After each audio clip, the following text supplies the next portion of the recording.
Chapter 5 Sunday Morning. The next morning, Mario came back to the newsstand with his father. Usually he slept late on Sunday, but today he was up before either of his parents and kept urging Papa Bellini to hurry. They lifted off the cover and Mario dashed inside. He held up the matchbox and looked in. There was Chester, lying on the Kleenex. The cricket wasn't asleep, though he had been waiting for Mario. He chirped once. Papa smiled when he heard the chirp. He must like it here, he said. He didn't run away in the night. I knew he wouldn't, said Mario. For breakfast, Mario had brought a crust of bread, a lump of sugar, and a cold Brussels sprout. He wasn't sure what crickets liked, so he decided to try them out on everything. Chester jumped on Mario's little finger into the palm of his hand, where the food was. Back on the meadow, his usual diet was leaves and grass, and every now and then a piece of tender bark. But here in New York, he was eating bread, candy, and liverwurst, and finding them much tasty at that. When Chester had as much as he'd wanted, Mario wrapped what was left in a piece of wax paper and put it inside the cash register. Then he slipped the cricket back inside the matchbox and took him to one of the lunch counters. Look, he said to the counterman. This is my pet. He's a cricket. The counterman's name was Mickey. He had red curly hair. That's a fine cricket, he said, peering in at Chester. May he have a glass of water, please? Asked Mario. Mickey said, sure, and gave him the glass. Mario held Chester up by the hind legs and lowered him carefully until his head was just above the water. Chester dunked his head in and had a big drink. Then he pulled it out, took a breath, and went in for another. Why don't you let him stand on the rim? Said Mickey. He was very interested in watching Chester, since he had never seen a cricket drinking from a glass before. Mario set his pet on the edge of the glass and gently drew his hand away. Chester bent down to try to reach the water, but the glass was too slippery. He toppled in. Mario hauled him out and dried him off with a paper napkin. But Chester didn't mind the dunking. He had fallen in the brook a couple of times in Connecticut, and he knew it would take him a while to get used to city life, like drinking out of glasses. How much would a cricket like a soda? Asked Mickey. Very much, I think, said Mario. What flavor? Mickey asked. Mario thought a minute. Strawberry, I guess, he answered. That happened to be his own favorite flavor. Mickey took a tablespoon and put a drop of strawberry syrup into it. And then he added a drop of cream, a squirt of soda water, and a dip of ice cream about as big as your fingernail. And that is how you make a cricket strawberry soda. He also made one for Mario, a little larger than Chester's, but not too big, because it was free. When the sodas were gone, Mickey took his paper cup and wrote cricket on it. This is his own cup, he said to Mario.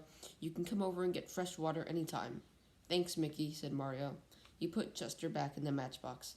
I've got to go get him to a house now. Bring him back soon, Mickey said. I'll make him a sundae, too. At the newsstand, Papa Bellini was talking next to Mr. Smeldy. Mr. Smeldy was the best customer the Bellinis had. He was a music teacher who came to buy Musical America at 10:30 in the morning on the last Sunday of every month, on his way home from church. No matter what the weather was like, he always carried a long, neatly rolled umbrella. As usual, Papa and Mr. Bellini had been talking about opera. More than anything else, the Bellini family liked Italian opera.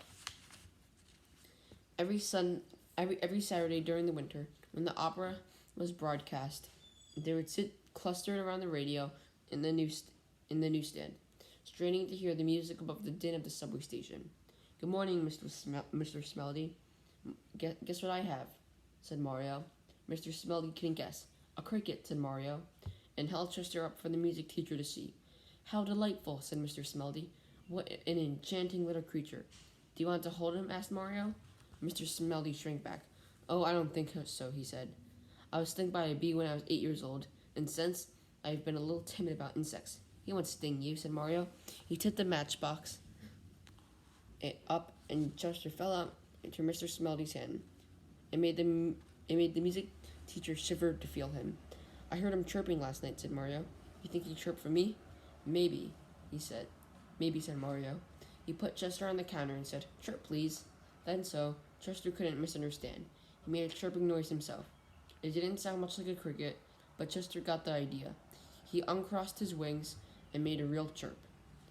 Papa and Mr. Smelty exclaimed with delight. That was a perfect middle C, said Mr. Smelty. He raised his hand like an orchestra conductor. When he lowered it, Chester chirped on the downbeat. Do you want to give him music lessons, Mr. Smelty? Asked Mario. What could I teach him? He's already been taught by the greatest teacher of all, Mario, nature herself. She gave him his wings to rub together and the instinct to make such lovely sounds. I could add nothing to the genius of this little black Orpheus. Who is Orpheus? Mr. Smelty asked Mario. Orpheus was the greatest musician who ever lived, said the music teacher. Long ago, he played on a harp, and he played it so beautifully, not only human beings, but animals. Even the rocks and trees and waterfalls stopped their work to listen to him. The lion left off chasing the deer, the rivers paused in their courses, and the wind held its breath. The whole world was silent. Mario didn't know what to say. He liked that picture of everyone keeping quiet to listen. That must have been awful good playing, he said finally. Mr. Smelty smiled. It was, he said. Perhaps someday your cricket will play as well. I prophesy great things for a creature of your ability, Mario. You hear, said Papa Blenny. He could be famous, maybe. Mario heard. All right. And he remembered that Mr. Smelty had said later on the summer. But right now, he had other things on his mind. Papa, can I go down to Chinatown and get my cricket a mouse? He asked. A house? What kind of house? Said his father. Jimmy Lebowski said the Chinese like crickets very much, and they built special cages for him, Mario explained. It's Sunday. There won't be any stores open. Well, there might be one or two open, said Mario. It's Chinatown. Besides, I could see where to go later on. All right, Mario, Papa Blenny began. But Mario wasn't waiting for any buts. He scooped Chester into the matchbox, shouted goodbye, Mr. Smelty, over his shoulder, and headed for the stairway leading to the downtown subway trains. Papa and Mr. Smelty watched him go. Then Papa turned to the music teacher with a happy, hopeless expression on his face, shrugged his shoulders, and the two of them began talking about opera again. 6. Siphon. Mario took the IRT local subway station downtown. He held the matchbox up at the level of his chest so the cricket could see. This was the first time Chester had been able to watch where he was going on the subway. The last time he had been buried under roast beef sandwiches. He hung out of the box, gazing up and down the car. Chester was a curious cricket, and as long as he was here in New York, he meant to see as much as he could. He was staring at an old lady wearing a straw hat, wondering if the flowers were real, and if they were, what they would taste like.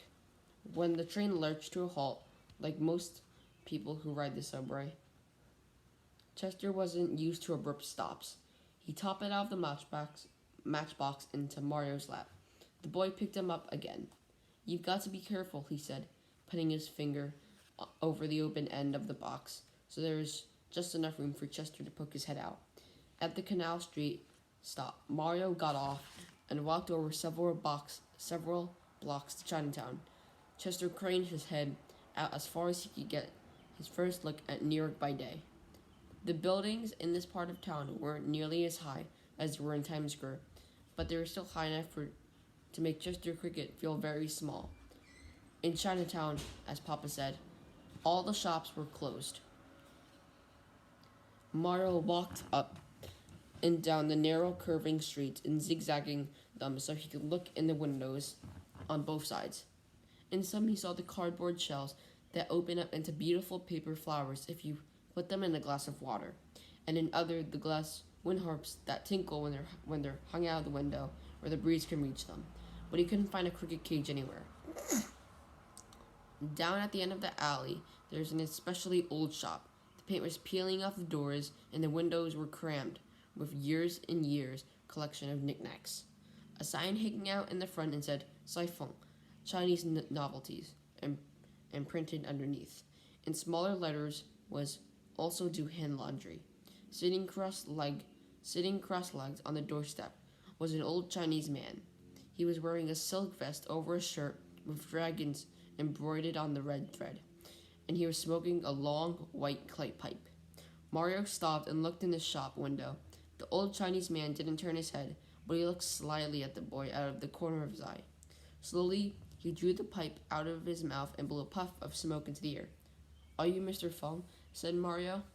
The man smoothly twisted his head, as if were on a pivot, and looked at Mario. "I, Sai Feng," he answered. His voice sounded strange, yet musical, like a plucked violin. Sai Feng had come from China many years ago, and he had a curious way of talking, but Mario liked it very much. He enjoyed the individual chirps of human beings almost as much as those of his cricket. "I would like to buy a cricket cage if you have any." Sai Feng put the pipe back in his mouth and took a few puffs. His eyes became narrower than they had been before. "You got cricket?" he asked finally in a voice so soft that Mario could hardly hear it. "Yes," said Mario. "Here he is." He opened the matchbox. Chester and Sai Feng looked at each other. "Oh, very good," said Sai Feng, and had a remarkable change over him. He suddenly became very lively, almost dancing a jig on a sidewalk. "You got cricket? Very good." He was laughing delightedly. Mario was so startled by Sai Feng's quick change. "I wanted to buy him a house," he said. "Come and shop, please," said Sai Feng. He opened the door, and they both went in. Mario had never seen such a cluttered room. It was a jumble of Chinese odds and ends. Everything from silk robes to chopsticks to packages of hand laundry littered the shelves and chairs. And there was a faint, sweet smell of incense in the air. Sai Feng brushed a pile of Chinese newspapers to the floor. "You sit, please," he said, motioning Mario to the chair he had cleared. "I back soon." And he disappeared through a door at the back of the shop.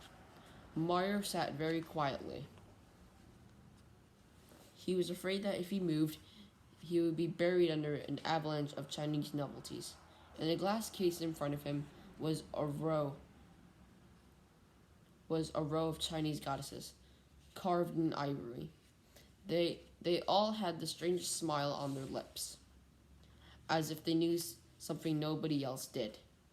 And they seemed to be staring straight at Mario. He tried to look away, but he couldn't keep it up and had to look away. He tried to look at them, but he couldn't keep it up and had to look away. In a few minutes, Sai Feng came back into the room. He was carrying a cricket cage in the shape of a little pagoda. There were 7 tiers to it, each one a little smaller than the one below, and it ended in a slender spire. The lower parts of the cage were painted red and green, but the spire was golden. At one side was a gate with a tiny latch on it. Mario wanted to own the cage so much that he had tingled over, but it looked awfully expensive. Sai Feng held up the first finger of his right hand and said solemnly, "This very ancient cricket cage, once Cricket, who belonged to Emperor of all China, lived in this cage. You know the story of first Cricket?" "No, sir," said Mario. "Very good," said Sai Feng. "I tell." He set the cage down and took out the clay pipe out of his pocket. When it was lit, a thread of smoke was curling up the bowl. He used the pipe to emphasize what he said, like little drawings, like Chinese writing in the air. "Long ago, in the beginning of time, were no crickets, but was very wise men, who knew all things. This man was named Xisha, and spoke only truth. All secrets were open to him. He knew thoughts of animals and men. He knew the desire of flower and tree. He knew destiny of sun and stars. The entire world was single page for him to read, and the high gods who lived in the palace at the summit of heaven loved Xisha because of truth he spoke. Now many lands came men to hear the fate from Xisha. To one he say, 'You very good men, long live as cedar tree on the mountainside.' To other he said, 'You wicked men, die soon, goodbye.' But to all men he shall speak only truth. Of course wicked men most unhappy when hear what he shall say. They think I am a good man. Now everyone know how wicked I am. So altogether, wicked men decided to kill Hisa. Hisa knew very well they wanted to kill him. He knew everything, but he did not care. Within his heart, like small, smell of sweetness with lotus blossom, she shall have peace. And so we wait. But high gods who live in the palace of summit of heaven will not let she shall be killed.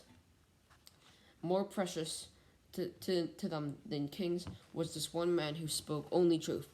So when the wicked men raised swords above Sisao, high gods changed him into Cricket. And man who spoke only truth and knew all things now sings songs that no man understands, for all men love.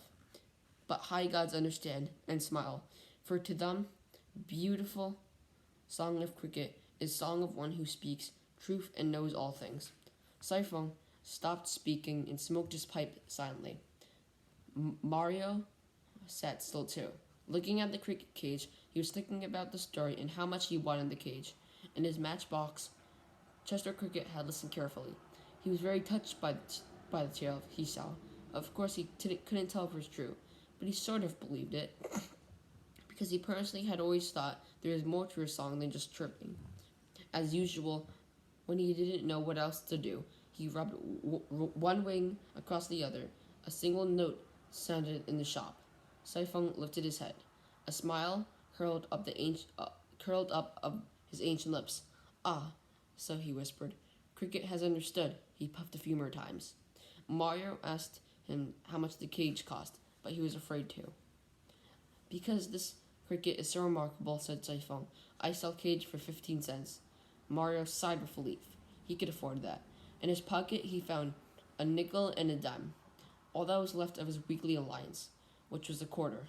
I'll take it, Mr. Fong, he said, and handed Saifeng the money. I also make present free. He went behind the counter and took a little bell, no bigger than a honeybee, out of the drawer, with a piece of thread, and he hung it up inside the cage. Mario put Chester into the cage. The cricket jumped up and knocked against the bell. It tinkled faintly. Sound like the little spell in Silver Temple fell up the Yangtze River, said Saifeng. Mario thanked him for the bell and for the story and everything. As he was about to leave the shop, Saifeng said, You want Chinese fortune cookie? I guess so, said Mario. I never had one. Saifeng took down a can from the shelf. It was full of fortune cookies, thin wafers that had been folded so there was an air space in each one. Mario bit into one of the cookie, and he found a piece of paper inside. He read it. He read what it said out loud. Good luck is coming your way. Be ready. Ha he, laughed Saifeng, to high notes of joy. Very good advice. You go now. Always be ready for happiness. Goodbye.